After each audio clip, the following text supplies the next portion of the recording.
Okay, so what we're looking at here today is a 1968 John Deere 4020.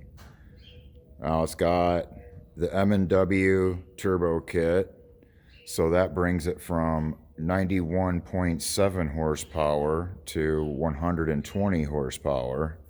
But the problem with this one is we primarily use it for a auger tractor in the fall. It runs a 13-inch by 85-foot auger, and it's got the classic rotary pump.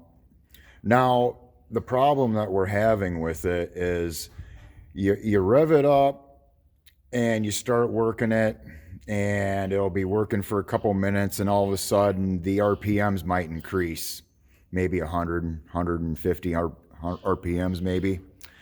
And what that is an indication that the governor flywheel weights are wearing, which could eventually lead into a ticking time bomb. I'm not a fan of these old rotary pumps, so I could have that rebuilt and repair it, and sure, it'll be fine.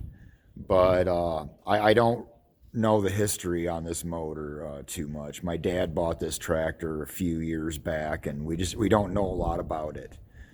And it does kind of have its issues. So I think instead of spending money on it and throwing money in the dark, we found a replacement motor out of a combine for like $1,000, and I should be able to just bolt that thing right in here.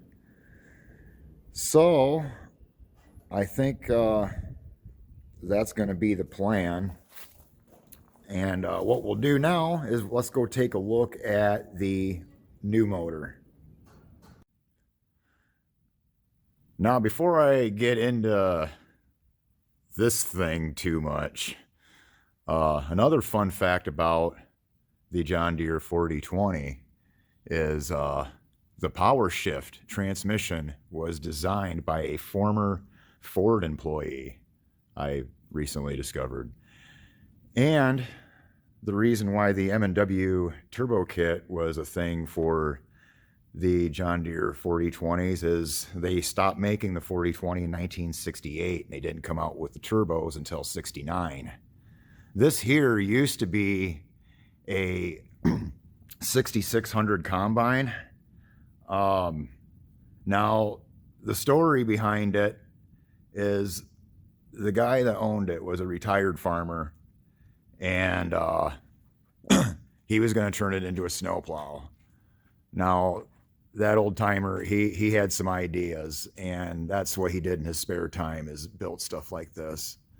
But unfortunately, he never got to finish this project. He passed away last year. But this motor here, this is what I'm looking for, the Robert Bosch P pump. Now, we still got, it's still a 404, but this thing is going to be a dead ringer for the 4020.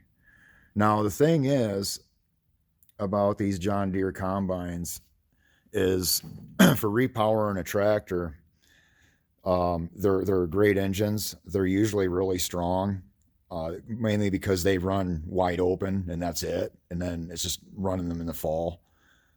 So generally, if you can find an old wore out combine, a lot of times you can find them with pretty good, strong running engines yet and just part out and scrap the rest. And a lot of times you can walk away with a free motor out of the deal.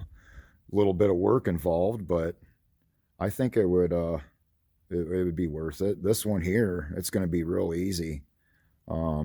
Shoot, the motor's already down like ground level pretty much, or where it would be like in a tractor. They even got the chain hooked on it yet. Radiator's right there, but I got a new one for it. But yeah, this is let's check this thing out. But yeah, his plan is he was going to put a 3-point hitch in the front of it and put a snowblower on it, and I imagine put a bunch of weight in the back too, because it would be really heavy in the front. But that's what his plan was. He was going to make it work. He just ran out of time. Let's see, is that the air research turbo? What's that say on there? Oh, it's a Schweitzer.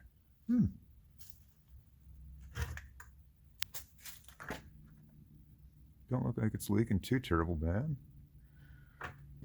I'm not sure how many hours is on this thing. Almost 2,800 hours on it. Yeah, okay. So 2,800 hours. I think that's going to be the repower option for the 4020. With this having 2,700 hours on it, I could take that serial number and run it when I get home. That'll tell me a little bit more. Okay. So I think this motor is going to be a good option for the 4020. And I don't know, I think for what it's worth, it's going to be worth the work, because for getting a motor with 2,700 hours on it for $1,000, that's going to be the pump that I want, and not rebuilding some old rotary pump that I don't even want. And like I said, I'd be throwing money in the dark because I don't know anything about that motor. My dad doesn't know anything about that motor. We bought the tractor used a few years ago. There's like 500,000 of those things around the country.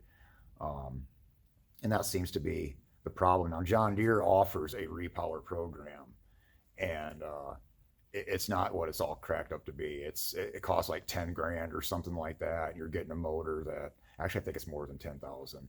And you're getting a motor that has an old injection or old rotary injection pump, and it don't even have a turbo. It's non-turboed. It's just, I don't know. It's not even, it's a weird motor. I've seen one recently. Matter of fact, I think before the end of this video, I'll go back, and I know where there's one at. We'll go take a look at it. But I think this is a good option for me. I think I'm going to save a lot of money doing it this way, because what I put into that other injection pump that's worn out, I could swap this out and be done. It's really not going to be a lot of work. It should be a direct bolt-on fit. Shouldn't be that big of a deal. But yeah, before I conclude this video, let's go check out that other John Deere repower option for the 4020. Okay, so if you take your 4020 to John Deere and you get with their repower program, this is what they give you. I don't know what this is exactly, but it's just it's a non-turboed.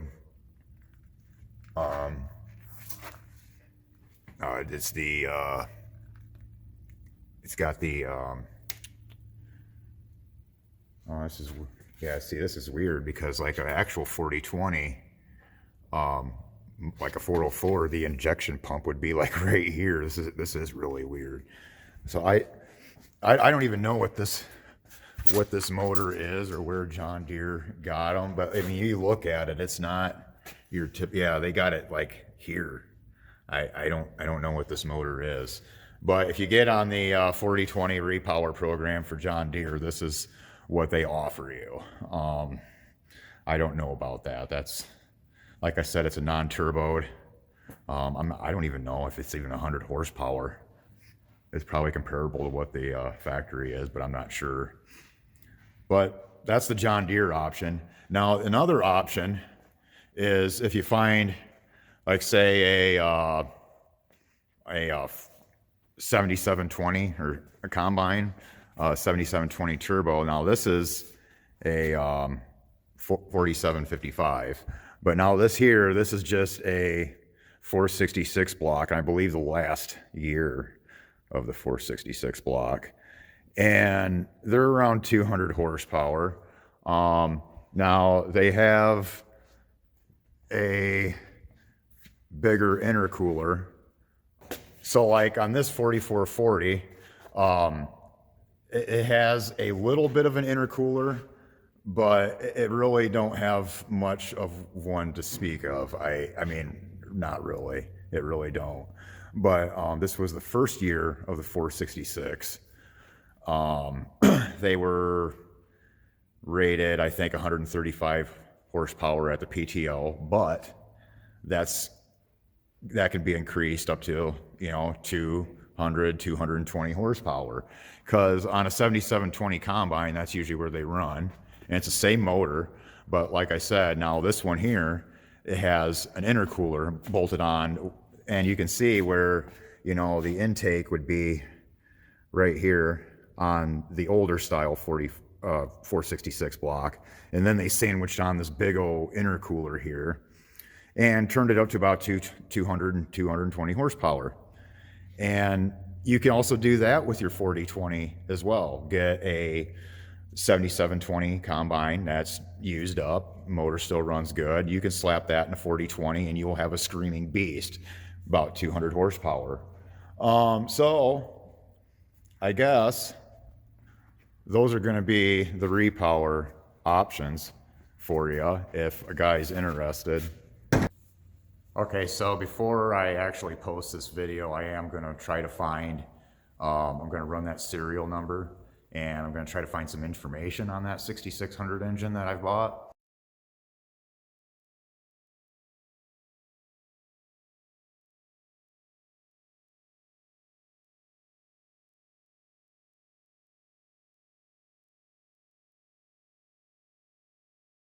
But I think that's going to be a great motor for the old 4020 out there. And like I said, I've actually heard of 4020s that where guys take them out 466 out of a 7720 and put them in, and they're really mean. I don't know if, a lot of them guys, they use them for like PTOs to run like trash pumps or something like that, pumps for like hog manure or something. So they don't really work them in the field or anything. So what that would do to the transmission, I don't know. They usually use them for PTO tractors. But now for my option, we're just using it for an auger tractor. Once again, a PTO tractor, but it's still a 404. Now I'm not gonna I think I'm gonna be pushing, that motor should be running around 150 horsepower, I think, is what that should be set at, I think. I don't know, I'm gonna look it up. But that ought to work great for the old 4020. And now this option here, I don't know. John Deere charges a lot of money for that motor that isn't even a reman 404. I don't even know what it is. So you'd be not getting parts for a 404, or you wouldn't be just going to John Deere and saying, hey, I need part for my 4020 engine, because with this Repower, it's not just a regular old 4020 engine. It's weird. Needless to say, wouldn't do that. I wouldn't go that route. But anyway, for $1,000 with a motor that's got 2,800 hours on it, sounds like it's going to be my option, because I really don't want to screw around with that old rotary injection pump, which I'll probably spend $1,000 on that trying to fix it. So I like to say, if you have any comments or questions on this, please do leave comments or questions, because this is something that a lot of guys run into. There's a lot of these 4020s still around, a lot of guys looking for options to repower them or just keep them running again. So yeah, with that being said, I think this is going to be the end of the video. Hope you enjoyed it. Hope it was somewhat useful for somebody out there. And please like and subscribe, and thanks for watching. Hope to see you again soon.